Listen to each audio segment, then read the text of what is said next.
WIIFTBPM.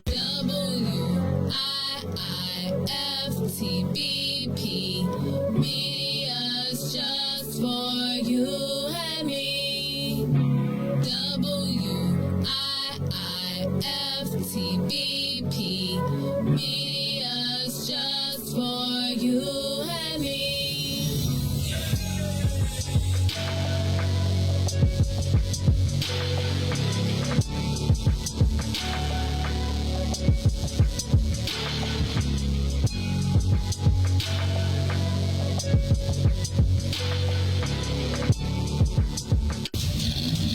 Monster Jam.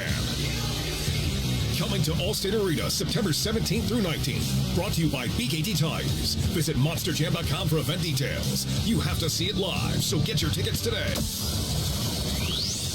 Shop at Black-owned and operated Solo Beauty, where you are appreciated and respected. Located at 8158 South Cottage Grove, Solo Beauty can supply all of your black hair care needs. Solo Beauty is open from 11 a.m. to 8 p.m., Tuesday through Saturday.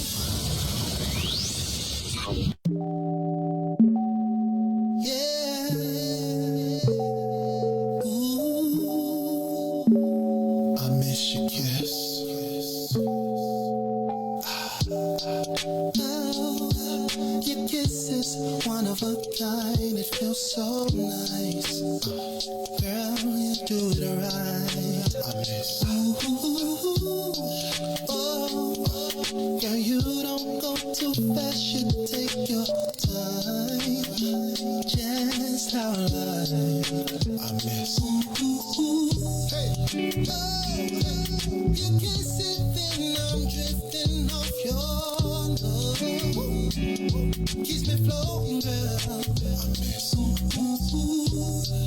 Oh, and ooh, it feels so good. I wanna come back. Girl, I'm missing that love. Come on. Ooh, babe, I'm missing all those kisses. Baby, bring those lips to me. I'm missing all those kisses. Baby, bring those lips to me. Come on, come on. When you're not around, girl, I'm weak. I swear I'll be hearing things. Oh, hey. And if I cannot have you, girl, I'm feeling. Oh, that's such a talent you bring. Yeah. Hey. Oh, and it's too long. If I can hold you in my arms, if I can find a real good love. Ooh, that kiss is a drug to me. Baby, your kiss is all I need. Come on. Ooh, it feels so good, baby. Oh, come on. Ooh, babe, I'm missing all those kisses. Baby, bring those lips to me. I miss it already, girl. I'm missing all those kisses. Baby, bring those lips to me. I miss it already, babe. I'm missing all those kisses. Baby, bring those lips to me. Oh, baby, I'm missing all those kisses. Baby, bring those lips to me.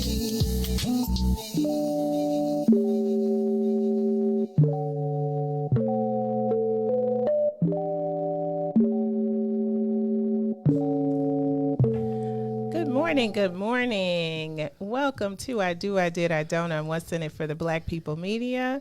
This is Tasha Napper here, and I am sitting with my special guest today, Dr. Octavia Altheimer, and we are going to have some conversation. We're going to talk about why we don't talk about it.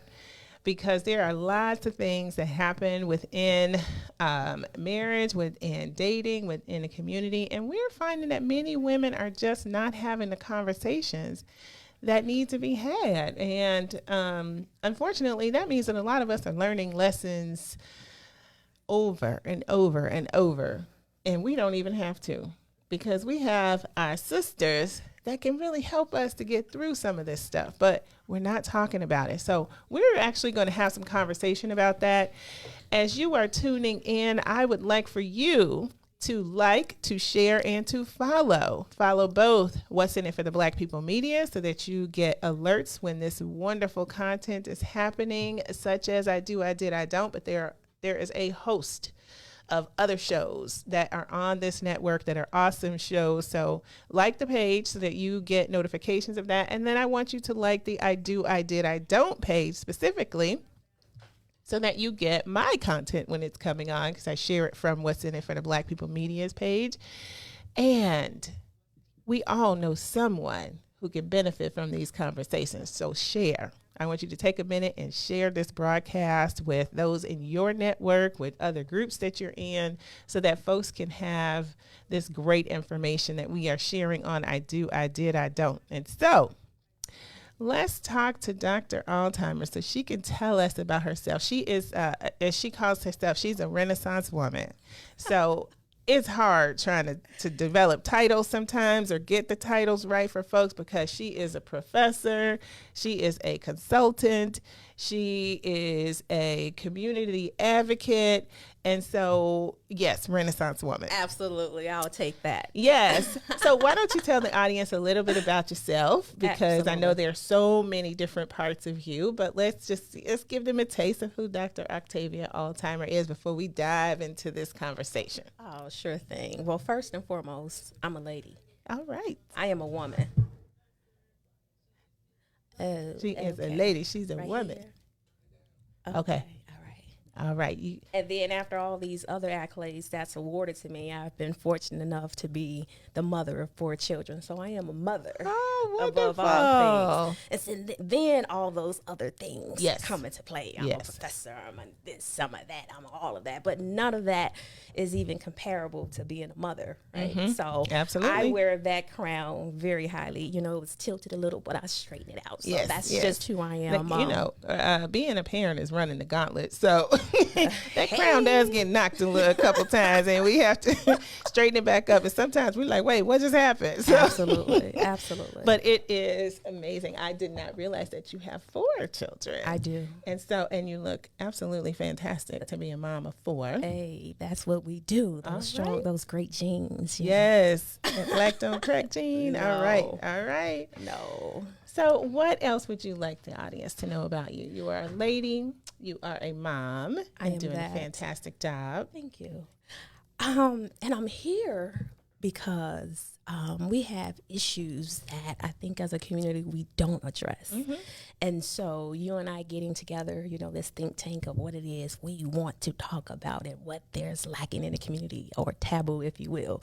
So I am one, or proponent for women. Yes. Most importantly, Black women. Amen. And I think that we really need to be in tune with each other and be factual with each other and stop operating in silos with each other, because guess what? You hurt, it's not any different hurt that our ancestors have gone through. So why are we covering these things up Say it. independently? What is the problem, right? Yeah. We have this history of not talking to each other, of Absolutely. being scared, one. Absolutely. And, you know, a lot of that is rooted in history and why. Absolutely. So it's understandable. But today we're doing the same things, and we don't necessarily have to. We have to support each other. Absolutely. And we have to do that differently and in a much more deliberate and strong and unapologetic way. Absolutely. In a real authentic way of supporting our sisters, so that we don't continue to just kind of have the same things happening that are happening. And so I'm Yes. really, really glad that we are able to have this conversation. And I think this conversation is going to continue. Absolutely. Not just here. But what are we talking about? What kinds of things don't we talk about? And for those of you that are listening in and watching, I want you to comment on some of the things that are the taboo topics that we don't find ourselves talking about, we wonder about, we just don't have the conversations. And then when we do have the conversations, it's like, oh, you too? You have it? What? So one of those things we don't talk about, because this show is all about divorce, right? And it's not, I shouldn't say all about divorce, but that's sort of where it stems from, right? Absolutely. We get to the I do stage of getting married, this I did stage where we're sort of like, I don't know if this is working, might be separated, trying to work through it. And then the I don't stage where we are divorced or divorcing and then divorced. And so in the process, for me personally, I found that there was a lot of information that I lacked and didn't have. And I think sometimes people are scared to talk about it because they don't want to sort of put that on you. Like we don't want to name and claim divorce. We don't want to feel like we're damaging our our friendship or our relationships. And so they see dysfunctional things happening within the relationship. They see the toll that it's taking on the friend, the other person, but we just don't always talk about it. Why is that? Why is that in the Black community that when your marriage is busted up, it's a taboo like incest? Why aren't we talking about it? Because it's happening left and right. Yeah. But we don't talk about it. But let's talk about it this morning. Listeners, we're engaging you guys this morning. We're talking about these things because we are ready to flush these things out. One thing that is true is that the pandemic has changed the world.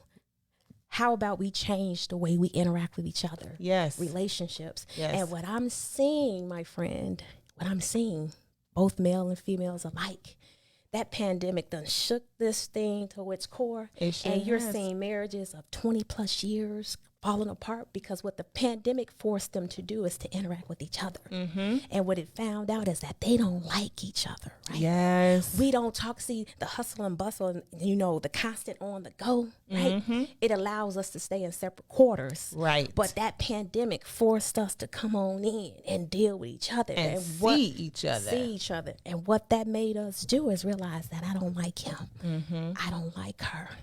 Look how he irons his underwear Girl, every day. Why is he chewing like that? That's right. Why does she always That's have right. something to say? You're absolutely right.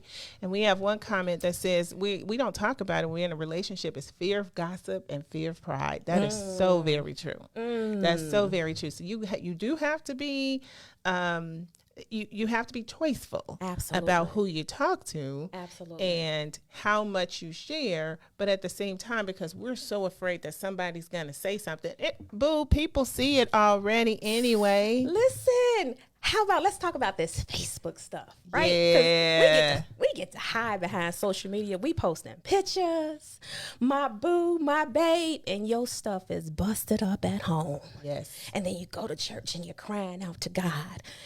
Guess what? The Bible says faith without works is dead, baby. Mm-hmm. Listen, you let yourself get overweight. You're no longer appealing to that man. He's gotten overweight.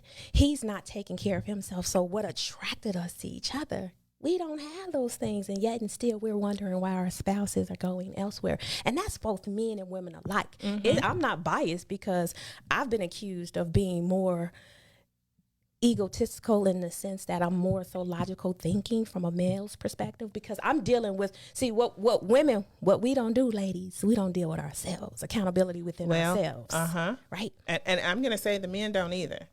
So men don't, but let me tell you as a sister, right? See, because I'm real. If this is what we going to do, we going to air this thing on out. Right. I had to be by myself for 3 years. Mm-hmm. And within those 3 years, I didn't date. Mm-hmm. I didn't do anything. I dealt with Octavia because oftentimes we can talk about the men all day, but we're going to spend some time talking about the ladies because I think the ladies really need to engage or re-engage who we really are. Yes. I needed to do the work. See, I can't keep pointing the fingers at you when I'm broken on the inside. Right. It's not your fault that I got daddy issues. It ain't your fault that other man hurt me. Everybody deserves a clean slate, and you are not that man. You're and until we right. address these issues, these daddy issues, these mama issues, these abuse issues, come on, these trauma bonds we get ourselves back into. Absolutely. We're going to continue to see the cycle of divorce. And so we were talking about this last week. because I was saying how it's, I chose during the process of my divorce not to date at all, because that was just my own, that was my own conviction. Yes. And how I felt about it. But I also realized I'm not in a position, the mind frame, the spiritual frame, the emotional state to date at all. Yes. At this point. Yes. I need to heal before I can get to that point That's of right. even thinking about dating, because it's a recipe for disaster. That's right. There's no need for a rebound relationship to repeat some of the other stuff. There's no need for walking in knowing that I'm injured and hurt, and what is going to happen is injure or hurt someone else. Absolutely. And I need to postmortem, like, what the hell just happened here? Grieve that thing. Yes, Grieve absolutely. that thing. And I gave myself all the time that I needed Yes. in order to do that, and was unapologetic about it. I don't care if you want me to speak to you and think that I should be over it by now. I'm not. This is the time that I need. This is my process, and I will walk through it Yes. the way that I need to. Yes. In order to be well. And Yes. so that meant therapy. Yep. That meant that meant restructuring how I look at and run my life. That's right. That meant time off from work for me. That's because I really needed to make sure that I was taking care of myself, and I had not done that before, and I needed that time. Yes, you do. It meant restructuring my thoughts around how I take care of Latasha as well. That's right. And so we do have to think about, how did our traumas, how did our abuse, how did our prior relationships, how did what we see as our parents, or, whether they were together or not, what functional things did we see and what dysfunctional things did we see that influenced this relationship? Yeah. And what did I learn, and what do I need to unlearn now? Absolutely. In the process? Absolutely. And so it is, it's a lot of work. Yeah. It's hard work. Yeah. And it's challenging work for us to do. But to your point, it's very necessary that we do that work, because hurt people hurt people. Absolutely. We're going to continue Absolutely. to have dysfunctional relationships if we don't deal with us Well, individually. hey, if we don't deal with us, we're going to take that mess on to the next relationship, and to the next relationship, until the next relationship, until you do the work. Mm-hmm. Get into that thing. In the Mm-hmm. church, they say in the shanda, right? Get into that soul. If we don't get into there and do that work, Yep. guess what? One thing that, my mother and my sister had to remind me of, because as I cycle through, that's what I'm going to call it. As I cycle through, you kind of lose a bit of yourself. You do? And something that I know about me, I love love. So most people, and maybe I'm an anomaly, and I'll take that. But just because it didn't work with you doesn't mean it doesn't work with someone else. But you gotta do the work. You gotta do the work, sis.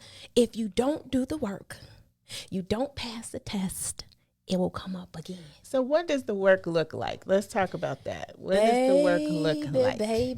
Baby. We talk about issues within the self. I think we need to go back to the childhood trauma that have stigmatized, that have trapped you, right? A lot of people are stuck. I won't mention any names, but I'll share with you, because this is about sharing, so we can help someone else.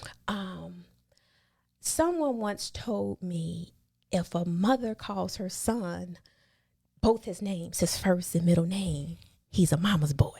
Well, we had a conversation about that a few weeks ago, too. He a mama's boy. So if he still is attached to mama, he doesn't really qualify or put himself into position of what the Bible says, that a man is supposed to leave and cleave Right. onto his spouse. And so oftentimes men are still mama's boys, and they have, so we could talk about women, but we're on the subject of men right now. Men who do not find that validity within their moms, if their moms didn't give that validity, if their moms emasculated them, Yes. then they come to you, this broken, toxic person. And you thinking most women want to try to save somebody. They want to save somebody. And so you're trying to save him and losing you all throughout the process. And I think that's such a cyclical thing for Black women because, unfortunately, we have been called upon time and time again to save our families, to save our communities, to save our country, to save our churches. Yes. And we are looked at as such strong pillars that we can do anything, but we neglect ourselves in the process. We're not saving ourselves. We're so busy trying to make sure that we're saving everyone and everything around us, our children too. And so, and sometimes it's a family, the extended family. Okay, I need to help grandma now. I need to help. I need to help this person at the church. I need to help my mom. I need to help my dad. I need to help. I need to do this. But what about you, sis?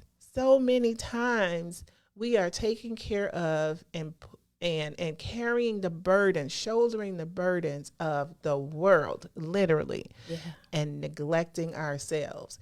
And when we do that, then we get to this place where we are just disillusioned about what has happened.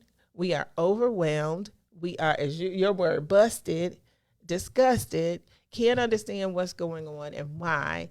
And we haven't realized our role in that. And it's so countercultural. It has to be so deliberate for you to take care of yourself. And we're often told when we do that, we're selfish. I remember having a conversation about this, about why others should be before me. I'm like, I can't take care of other people unless I'm well, or I take care of myself.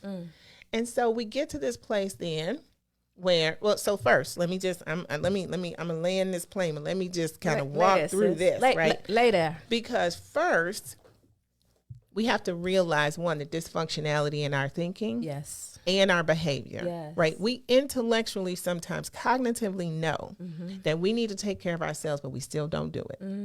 We still repeat all the patterns that we've seen, and it is so easy to do, but it's so hard to break that and to do something different, because we have constantly been told, constantly reinforcing everything, that we're the saviors almost. It's what essentially is being fed to us, and we need to self-destruct in order for others to be well. I need you to stay there in that vein for a moment, because you said something that resonated within my spirit.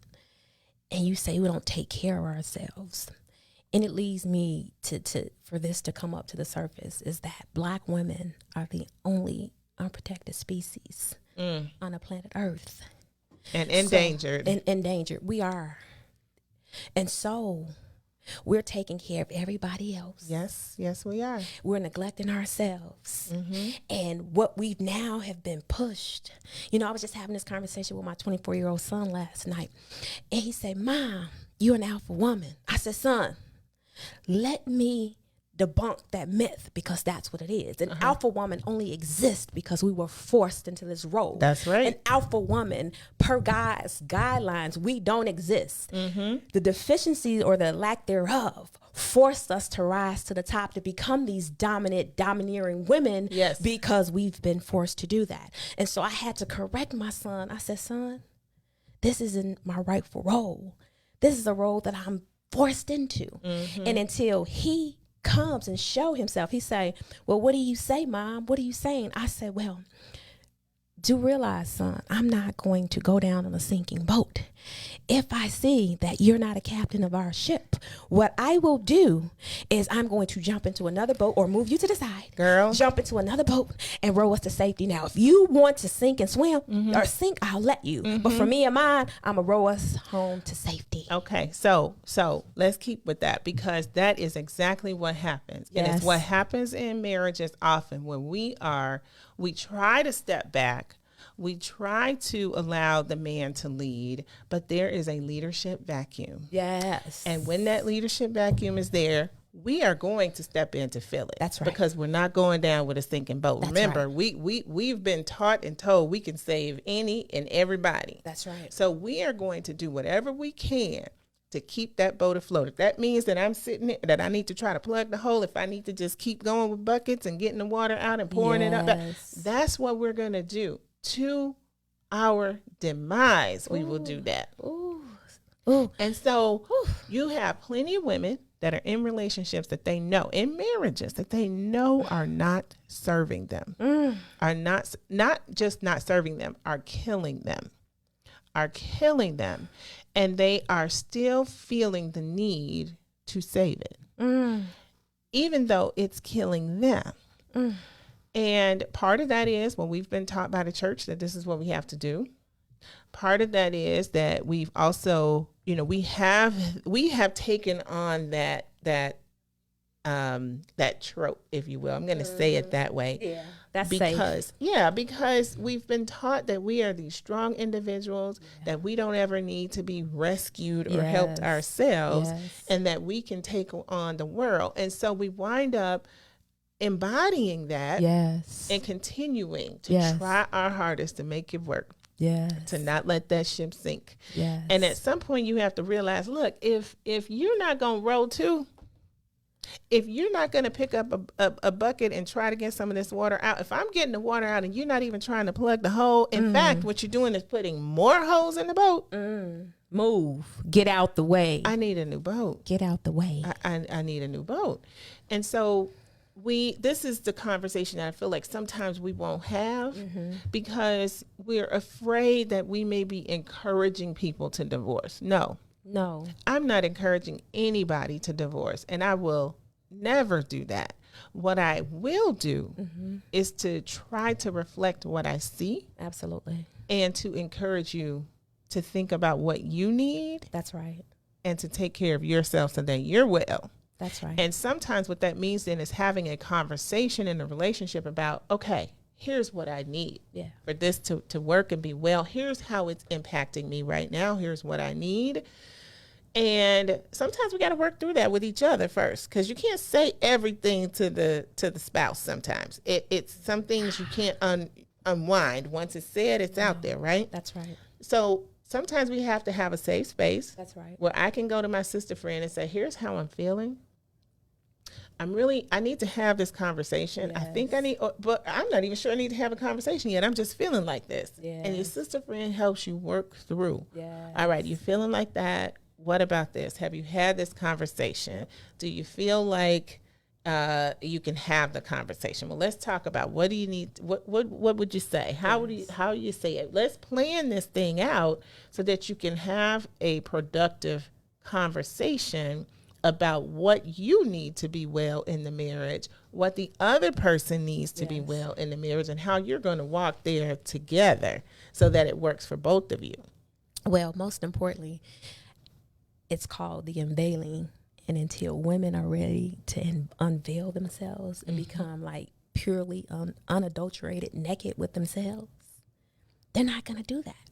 See, if you're not dealing with yourself, how can you go to your spouse and tell them? One thing I get caught up or trumps me when I hear my girlfriends talk is that they want their man or their husband to be a mind reader. No one's a mind reader. Right. Do the work. And here, I probably should put it out there. I'm actually bringing a couple of women together because I am writing a book. I think it's imperative to kind of flush this thing back out, to bring it back home. But I'm bringing together a group of women so we can have these more intimate conversations. And when I say intimate conversations, I'm talking about the seasoned veteran women, because what we've lost is a sense of who we are, period. So when we're in a room, you're looking like you got it all together and you broken and you dying on the inside. Girl, and back to your Facebook, because we curate our lives on Facebook, my goodness, right? The curation is happening right there. Everything looks like it's fantastic and wonderful, and sometimes it is, but sometimes it's not. But, we choose what we show to the rest of the world on Facebook. If I took a poll, I just saw something this morning coming over here. I just was laughed and tickled. I know a couple and their stuff is busted up, and they were at an event and they were hugged up, and I'm like, oh dang, we was just ballroom dancing and your stuff. I mean, like, what are we doing? But it's trying to save face. Why are we saving face when we are broken and we hurt? Why can't we as an ethnic group like really work within our issues so that the next generation don't continue to pay for our sins. Why can't we do that? Why are we bringing generational things? Break that curse. Break that thing. And so since we don't do the work, we gonna keep it together. What they say, mom and daddy gonna stay together. And so we show them dysfunction. And shame on me because I didn't want to show my kids dysfunction. And so I am not proud to say that I've divorced my husband and I'm not going to air my business, but rightfully so. But I would not show my children dysfunction. How can mama and daddy stay in the same house in a sexless, loveless marriage? I'm not doing that. So now I'm telling my kids that it's okay for me not to make love to my husband, not to be affectionate to my husband, that the day-to-day picking up kids, going to do this, that's life. That I have one daughter. I have 3 sons and 1 daughter. And I love all my sons dearly. But my baby girl is who I'm pulling up in the ranks. So she will see, you know, mom ain't perfect, but you can't do this. Right. Loving, caring, because I'm very affectionate. Like my energy is just massive, right?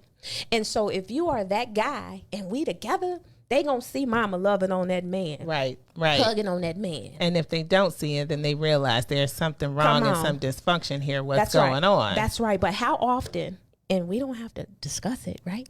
How often do you see your girlfriends affectionate with their spouse? Holding hands, still looking at each other with those Google eyes, butterflies. Yeah. Right. It's interesting because when you talk about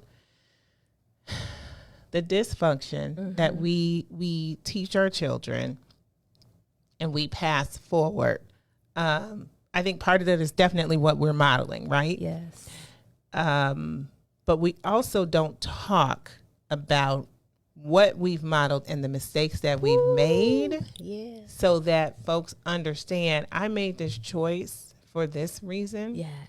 You may not have to make the choice. So before, women would make the choices to stay through abuse, through, fathering other children, all kind of nonsense, because they weren't able to support themselves. Come on. And they had children. And so they needed to make sure those children were supported. Well, stay there. So in a marriage, right? Because let's flush this thing out. Women are leaving their husbands. Abuse is in a category by itself. Yep. But women leave their husbands because of infidelity. I get it in its totality. But let's talk about financial infidelity. Because financial infidelity will destroy a relationship just as fast, or if not faster. Yeah. Than the actual infidelity, the sexual piece.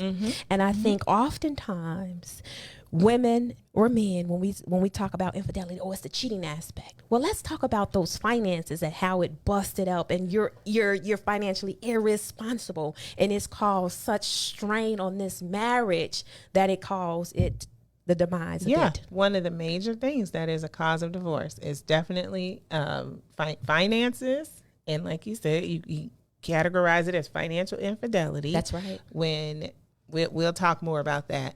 But then it's finances. It tends to be the children, when the children come and the expectations don't adjust. And it's other people. That's right. Other people. That's right. That are somehow, introduced knowingly or unknowingly into the relationship. That's Generally, it's unknowingly. We are going to take a break. We have been going and going, and I think this conversation, our time is like flying.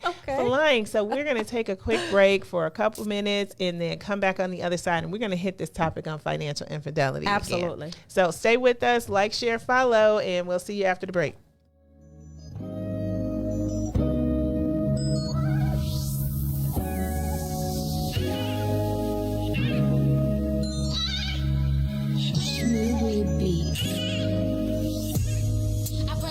You keep calling me, give you some love, you want all of it. I'm out here working, nigga, get a grip. I'm just trying to touch a million, you just wanna coexist. I say you clingy and you contradict. Give you my heart, you think it's counterfeit. Give you my word and you won't trust in it. What's the point of loving me if you don't know what trust is? I need the ease you give now. Please don't back down on me. I know you've got the attention I need. Put your pride aside for me. Oh, 'cause I need that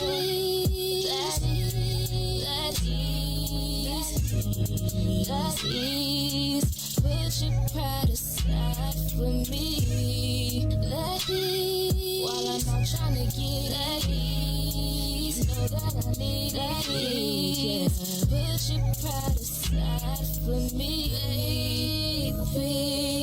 You're insecure, it's driving me crazy. I'm trying to get it and you keep on saying, you know my love is never enough. I put up with you for too long, now I'm over it.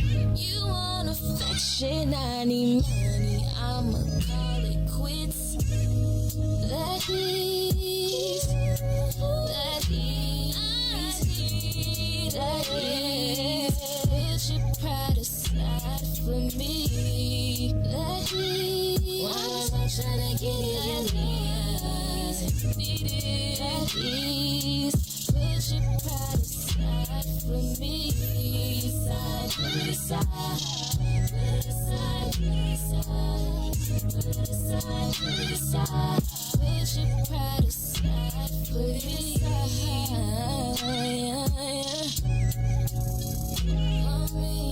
All right, we are back. Welcome back to I Do, I Did, I Don't Know What's in It for the Black People Media. Make sure, again, that you are like, sharing, and following so that you get this excellent content. Today, we have been talking with Dr. Octavia Altheimer, and we are talking about why we just don't talk about stuff. Why do we have to learn the same lessons? Why are we repeating the same things and bringing the same traumas and continuing dysfunctional behaviors? Because we're just not having the conversations. Lots of reasons why. But when we took our break, we were starting to talk about this topic of financial infidelity. Big one, because it's a real reason why a lot of marriages do not survive. Yes. And so I want to pick up with where we were going, and let's just talk about this thing around financial infidelity. So what does financial infidelity look like? Girl, we ain't even got enough time to flush this thing out. But I guess a brief synopsis would consist of, if you are lying about the money, if there is no accountability about the money, and that's on both ends, right? Yeah, accountability. And I don't expect, here we are living on the second half of life. I don't expect any two grown people who come together to disclose your entire financial picture or life to each other. However, there needs to be somewhat of a transparent picture in marriage. Right. Second half of life, at this juncture, I really feel like your assets are your assets and mine are mine. Right. And when we come together, we can pool some stuff together and whatever we get. But what it is what it is. But if you come to the table and it's disguised and you are busted, and when I say busted from a financial perspective, because we have to renew the mentality. Black women, I'm talking specifically to you. We have to renew the mentality that just because he has a job, that's enough. Yeah. That's not enough. See, because I know men that have been on their jobs 20 plus years. That don't have anything to show for it. Anything.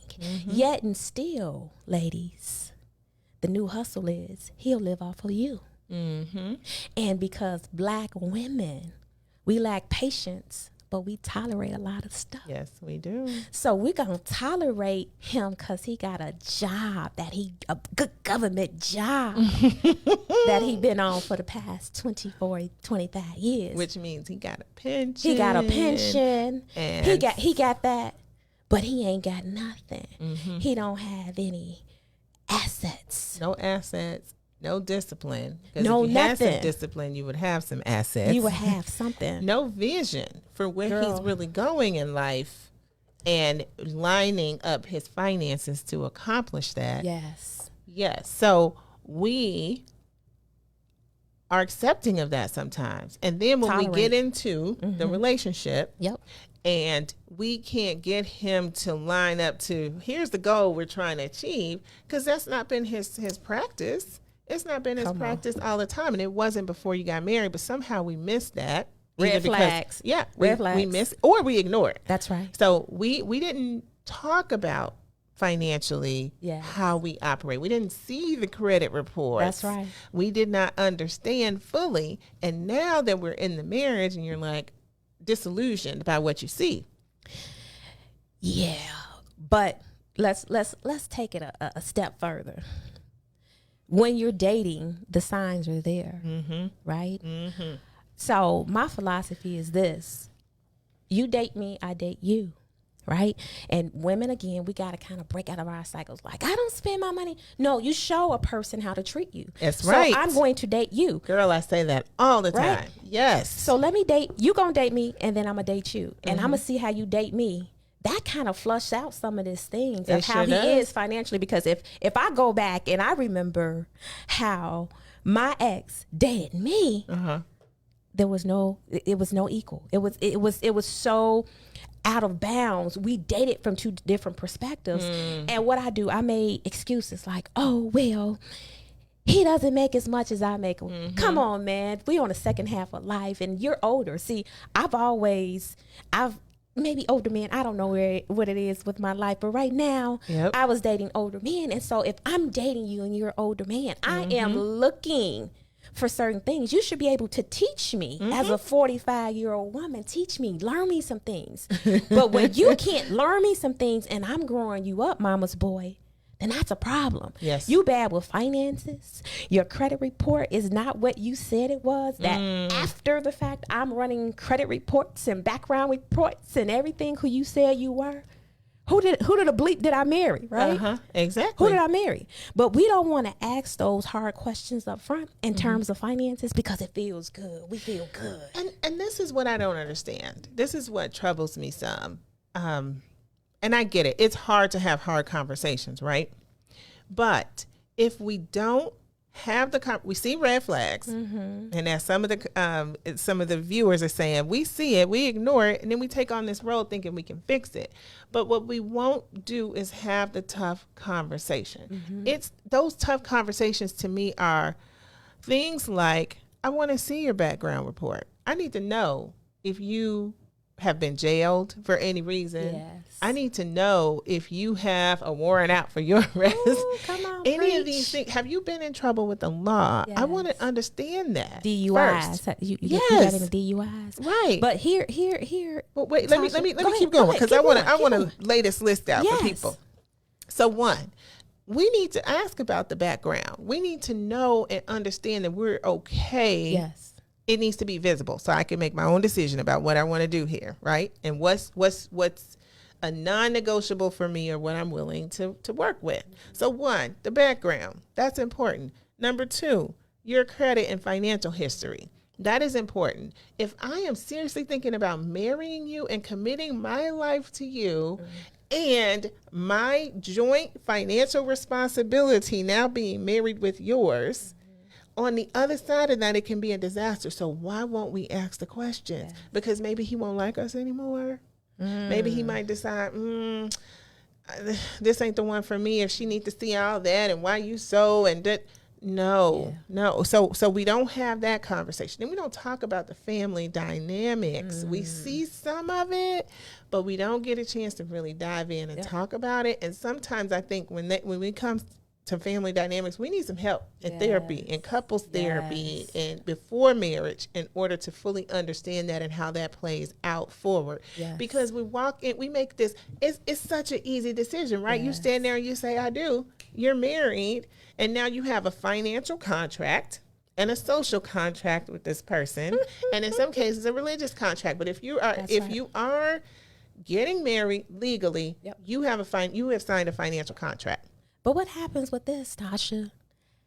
How do we give ourselves to someone sexually without any contract, without finding out who they are, but we won't ask the tough questions? Yes, that was on my list. We will lay down with you, you'll snatch our soul from us. But yet and still, I won't ask you what your financial history is, or you get offended. And I may not ask you about your sexual history either. Girl.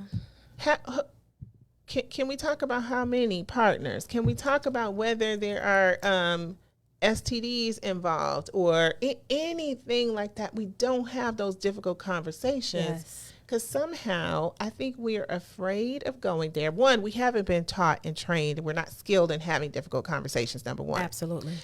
But number two, I think we are afraid that the person will run away. Well, and then we'll be left with nobody. It's somebody for everybody. I'm a firm believer in that. There is, but you know what?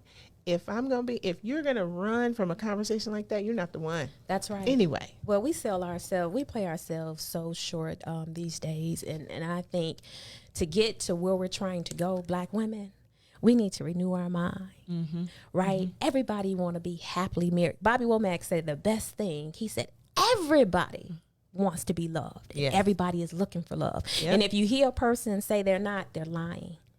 Everybody wants that. And if you want that, sis and brother, we got to do some work. We got to do the work, because I promise you, in doing the work, my girlfriends ask me all the time, they're like, oh, the men love you. No pun intended, okay, brothers, because I'm getting kind of like some pushback, because as a single woman, I have told single women, you should be dating 2 to 3 men, period. And the seasons has changed. I said switch them things on out, like the seasons, right? Maybe it's not applicable. And the brothers are upset with me, but I think in order for you to get your best, you need to go out and live your best and stop putting all of your eggs in one bucket because a guy said he liked you or he makes you feel good on the inside. Because you have to understand what you like. And in order to understand that, you need to have some experiences. Now, I'm not saying to go out here hoeing around. Ain't That's nobody not said what hoe. I'm saying at all. But guess what? If you do, you can hit the whole reset button at any time. Now, come on, stop. But I am saying, like, have some experience. That's right. It's like you tell a student going to college, go. You don't have to declare your major. Try some things. That's See right. what you like first. That's right. And many of us lock in to that one person because we've determined we like them. They got a good job. They said they like us. They, look how he take care of his mama. And so now we've locked in, not fully understanding who we are as a woman and what we need and what we want, because we don't even have the experience of having men treat us well. Oh my goodness. We don't oftentimes know how to be treated well. And I'm going to put myself in that category because I did not grow up as a young girl seeing the men in my family and in my life treat their women well. And so what I learned, and so then we have the women who have to fill in the leadership vacuum, right? And so I learned very early, if you're going to get something, it's up to you to go get it. That's right. Don't depend on anybody else. My grandmother always says, God bless the child has got his own. That's right. And I grew up hearing that from a very young age. And so I understood that if I'm going to have something in my life, then it's up to me to make it happen. That's right. And I cannot depend on the man. I know how to change my own tire, because if my car runs a flat, I need to be able to take care of myself, because there's not always a man there to help you do it. Yes. And so in some ways, men like that, right? Because they don't have to worry about you. But then in other ways, when you are holding them accountable and saying, okay, bro, what's up here? We said this was the goal, that we were going to do this, and I don't see you stepping up. Yes. Then it's problematic. See, I want you to submit. I want you to, be that very feminine woman who needs to be rescued in some instances, but then not in others. And I think there's a place for it, right? There's a place for the femininity. But like you said, many times we've been forced into that leadership role where we've had to take on more masculine responsibilities. That's right. In order for our lives to work. Yeah. And we've done it, and we've done it well, I will say. Yeah. We've done it well for the most part. But I don't think there's a woman in this world that truly wants to be in that position. No, I'm ready to throw this back. Take it. It's not mine, because the Bible talks about everything is being out of order, right? So the Bible tells us that Men, love your wives as Christ loved the church. Then it says, submit yourselves unto each other. Right. And then it says, women, submit to your husband. And if any of those things are out of order, men, how do you expect your woman to submit to you when nothing is in place? Can we just say we started with love your wives as Christ loved the church? That means sacrificially. Sacrificially. Submit to one another. I'm so glad that you right. got that. We didn't go That's right. straight to the wives submit to your husbands and That's respect your husbands. All of that, like there's a hierarchy of how this works. That's right. And if those things are in place, then it's a lot easier to get to the place where you can respect and submit. That's right. Because you're handling the business. You are loving sacrificially. You are doing what it takes to take care of your family, your wife. That's right. And it becomes a lot easier. Yep, it does. But when you're not doing that and you're chilling, you're laid back and letting her do just because you know that if you wait long enough, she's just gonna do it. Yes, you lose respect. You lose some respect, and you lose that submission that could be rightfully placed. I don't think it's wrong to submit. No, absolutely. But I think the way that many men think about this thing is all wrong. Yeah. And to have a man tell me, and I just laughed thinking about it as I just was hearing you talk, don't be no sucker. Don't be taking care of no man. I just laughed. I said, he mad because I treated you good. And now you're mad that I'm going to treat the next. And when he said that, I scratched my head. I said, well, why would he say that? I'm not a sucker. But I treat you good if you my man. And so you mad of that you know treatment. somebody else about to get that treatment. Come on. But we until we continue to have these conversations within our community, guys, in all honesty, it's going to be a vicious cycle that's never ending. We have to continue, like we're talking about the COVID, like we're talking about our kids going back to school. We have to continue to talk about the breakdown of Black relationships and how do we build them back up, because we are deficient. For so many years, there have been so many withdrawals from these relationships. Yep. You go from this relationship, you're not healed. You go from that one, you're not healed. And so you come together. We're in the second half of life. If you're 35 plus, you're in the second half of life. And so in order for you to be able to get that thing right, we got to have these conversations and hold each other accountable. See, because if real men were holding other men accountable, all this mayhem wouldn't be able to happen. Can you say that? Yes. Can you say that? If you can't say amen, say oh my. Yes. Okay. Because it's so necessary. It And the is. same is true for us as Absolutely. women, right? We need to hold each other accountable to what we know and see. That's right. As women, and they need to hold each other accountable to what they know and see as men. Yeah. And if we were all doing, and then we should be doing that in our relationship as well. Absolutely. And so I like to make sure that for the listeners, I am giving you practical tools, right? Practical tools. We just talked about why don't we have these conversations? Sometimes it's tough to open up, but here's what I'm going to say. I'm going to say, get with your girlfriends, go to brunch, have some mimosas, and somebody just say, hey, you know what? There's a lot of stuff we don't talk about. Can we create a safe space for us to just talk about? What's one thing that people never talk about but kind of wonder about and want to? Give them permission to open a conversation like that and then continue that conversation. If you don't have, you're not the brunching type, you don't have like a group of girlfriends that you go out with, you have one or two really, really good girlfriends. Have the conversation. Create a safe space. You see your niece, your daughter, someone else that's in a relationship, something's not working, dysfunctional, you're seeing some bad things. Talk to them and say, baby, can I talk to you about some things that I'm seeing?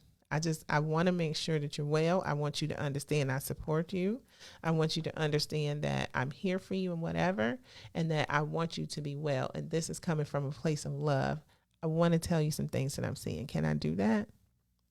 Have those kinds of conversations with folks so that we can open it up and start. Many times we don't know how to start it. We don't know what to say. I'm trying to give you a couple of scripts so that you can get going there, right? And then continue it.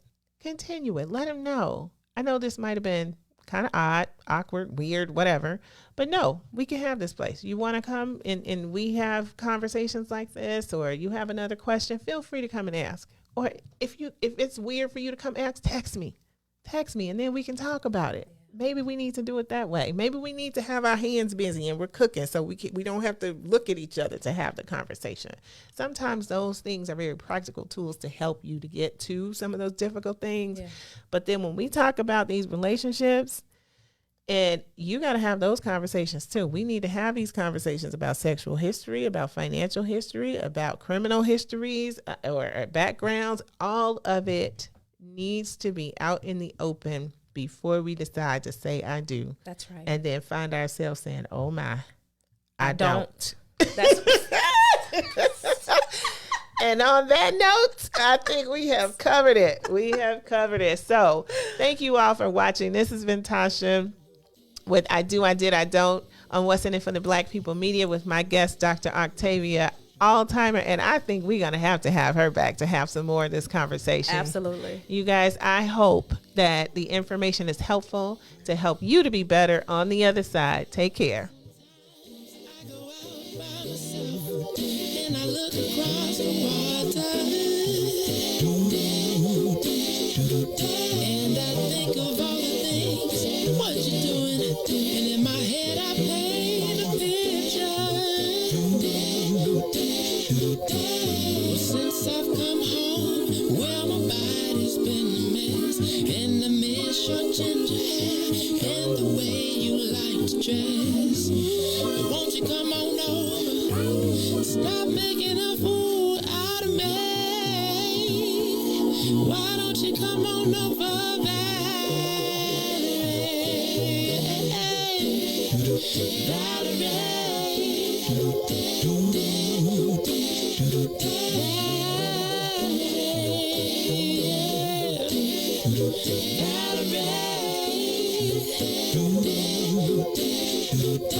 Did you have to go to jail?